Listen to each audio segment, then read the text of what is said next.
One of the things that I ended up doing years and years ago was conflict resolution, because I was asked to chair a government group. There was so much conflict between, it was a mental health service users and carers group in the government, so much conflict. I went and studied conflict resolution. When I saw your piece on 10 ways to resolve all conflicts and end war, I gave thanks.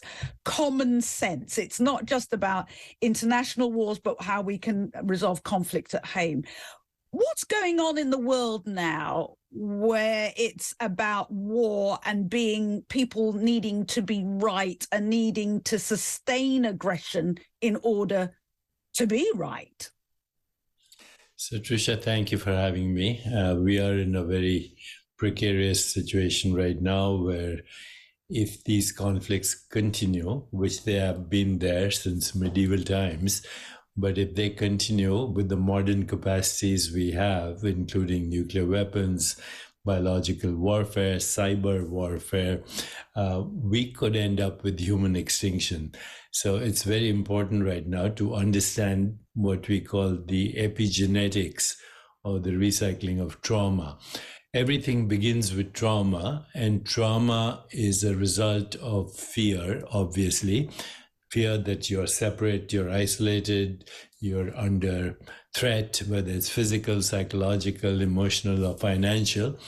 But then fear leads to anger, and anger leads to hostility, which is the desire to get even, and retribution. And hostility actually creates inflammation in the body. And that inflammation can result in physical disease. In fact, 95% of physical disease, chronic disease, is inflammatory. And so is 95% of mental disease as a result of inflammation. Even things like bipolar, depression, and extreme psychosis is aggravated by inflammation. And that inflammation then ultimately leads to the depletion of energy, which we call depression, which is the #1 pandemic in the world right now. So if for nothing else, we need to address this as a medical emergency, physical, chronic disease, suicide ideation, and the recycling of trauma for several generations to come. We know this from scientific studies now that the victims of the Holocaust, their grandchildren have diabetes and metabolic syndrome and on and on. So there is no way to peace except peace is the way. We have to want genuine peace. And we have to be peaceful if we want to create peace, not peace activists who win Nobel Prizes, but people who are authentically at peace with themselves. But here's the thing. People talk about peace. People march for peace without realizing their contribution to either peace or warfare. I mean, peace is something active, isn't it? I mean, what can we do to generate peace in our lives and spread that outwards? I mean, you know, walking along with a banner and shouting is not enough. We've actually got to do something. What are some of the steps? You have to understand that even moral outrage is rage. It doesn't matter if you think you're morally right. Moral outrage is rage. So peace activism that comes from self-righteous morality is the domain of cunning hypocrites. That's what I say. If you want authentic peace, you have to start with peace within, which means you have to be peace. You have to find that place inside you which is peaceful. That's why now the popularity of meditation and mindfulness, to become peaceful inside. Then you have to feel peace. It translates into emotional feeling of peace. You have to think peace. You have to speak peace. You have to act peace. You have to create peace. And you have to become the change you want to see in the world. Now, if we have a critical mass of people like that, then we can hope for a more peaceful, just, sustainable, healthier, and joyful world. So our foundation, Chopra Foundation, we actually created a certification for peace facilitators and peace ambassadors, and something called the Soul of Leadership. And we are offering Soul of Leadership free to the world right now, online. Anyone can get access to it by going to our foundation, choprafoundation.org. And Deepak, I'm just thinking that whenever there is conflict in the world, and especially at the moment with Israel and Gaza, what tends to happen is that people often knowingly or unknowingly hook their own trauma, their own issues into that. It becomes with it, probably without even realizing it. And then it becomes, we can all talk about the same, think we're talking about the same thing, but actually we're all bringing our own trauma to it. We are, but Trisha, that's inevitable. See, if I say something about this, what's happening in the Middle East, no matter what you say, you'll enrage people on both sides because they have been directly affected. Okay, they've been directly affected. I've been doing fundraisers for both the Israelis, and recently I just also started for people in Gaza.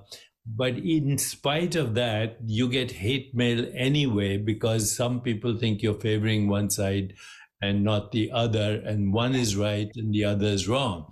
Now, we could give points to either side to say you're both right in some ways and you're both wrong in some ways. But, this conflict or other conflicts like this have been there since medieval ages. And we, in the name of religion, God, race, ethnicity, nationality, we all kind of take one side or the other. But there are now technologies for conflict resolution. You mentioned them. There are technologies for actually creating peace incentives through economic collaborations, through news stories, through entertainment, through education. And if you ask anyone, if a war continued for the next 5 years, what would happen to your children and their children? The answer is obvious. And if you had asked the same question, if you had peace in the next 5 years, what would happen to education, to your children, to prosperity, to your health, to your joy, to your ability to have a life that is meaningful? The answers are obvious, but we don't get out of our mindset, which is medieval. And as I said, modern technologies for destruction and medieval tendencies of mind, which in the name of tribe, religion, nationality, we are creating havoc in the world, not only for ourselves, but for our children and their children and their children for generations to come. Deepak, most people would feel almost hopeless because it seems like, let's say that it is, politicians or people in positions of power, more often than not, need a level of conflict to hold on to their power. It can be political, ideological, it can be whatever. They need an us and a them. And it's very difficult for the ordinary person not to get sucked into that and not see it. I mean, how do we I know we elect our leaders, but how do we do that? How do we elect leaders who are, I'd love to see someone say us rather than them. It's them or us. How do we do that? Trisha, if you just follow what's happening last few weeks, the stock prices for weapons have gone up crazily by like 8% or 10% ahead of everything. This is blood money.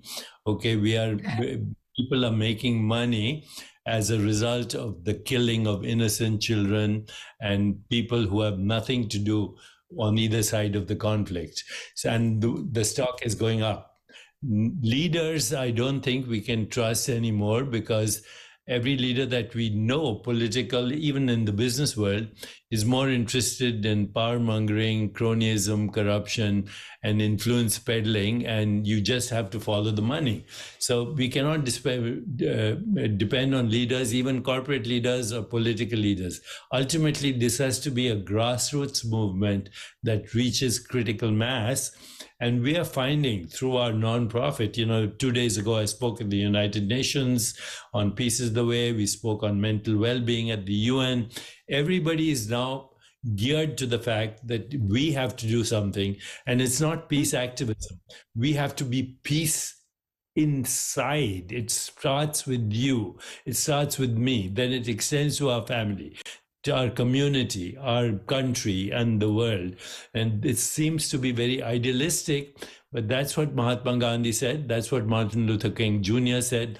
That's what even Nelson Mandela, who started his career as a terrorist, ended up being a peacemaker.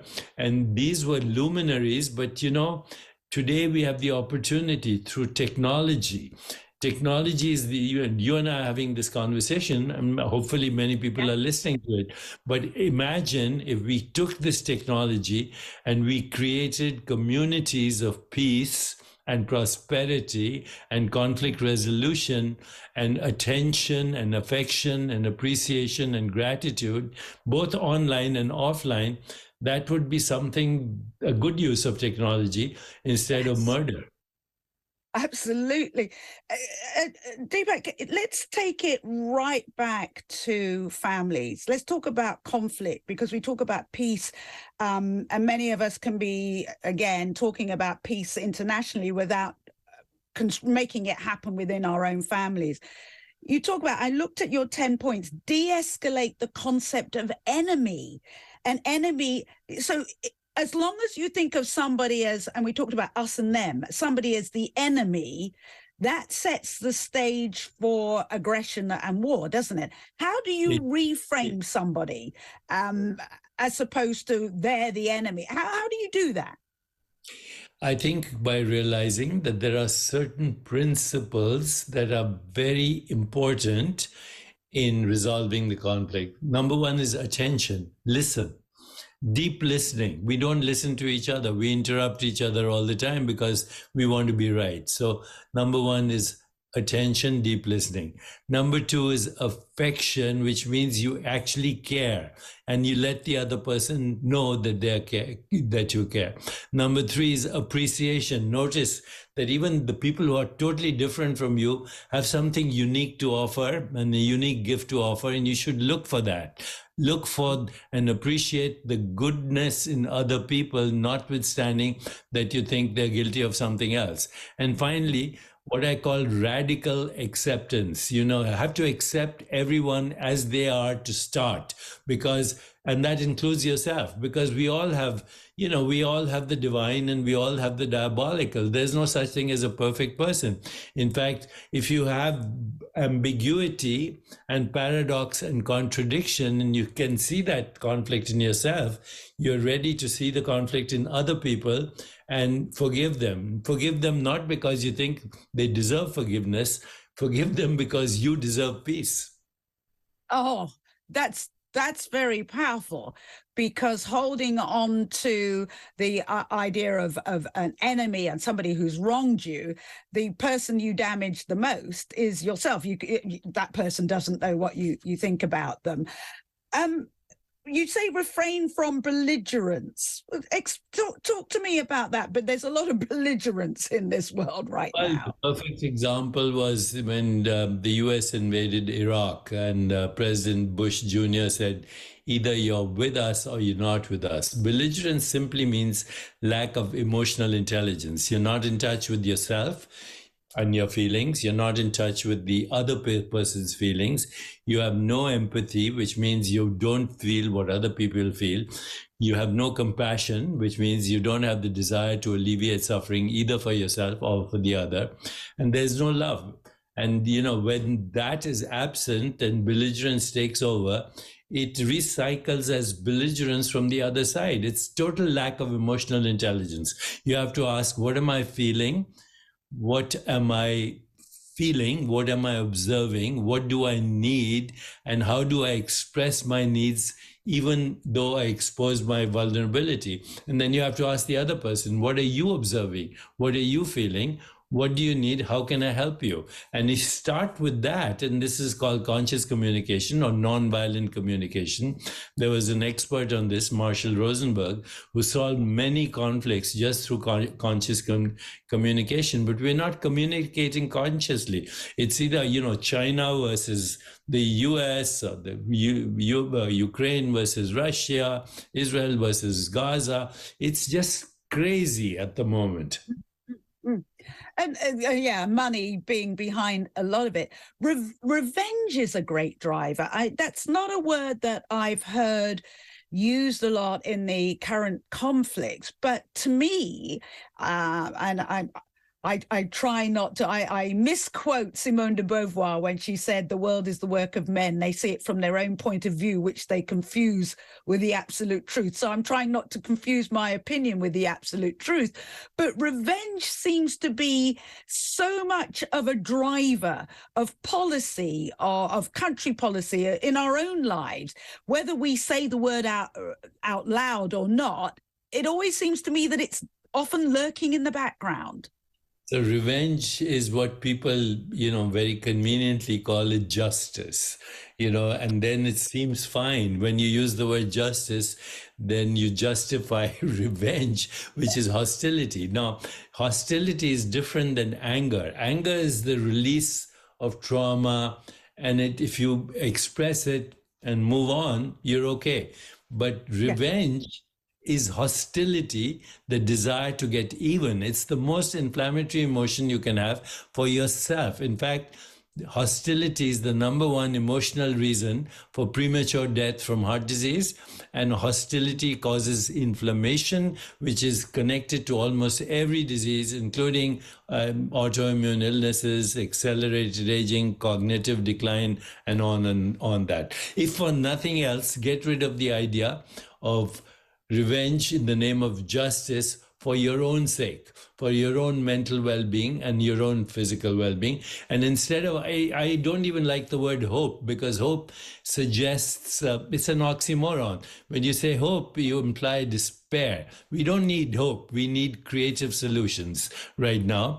And we know that creativity can be harnessed if you have maximum diversity, if you have shared vision, if you complement each other's strengths, and if you create an emotional and spiritual bond, you can accomplish anything and solve any problem through creativity, not through hope.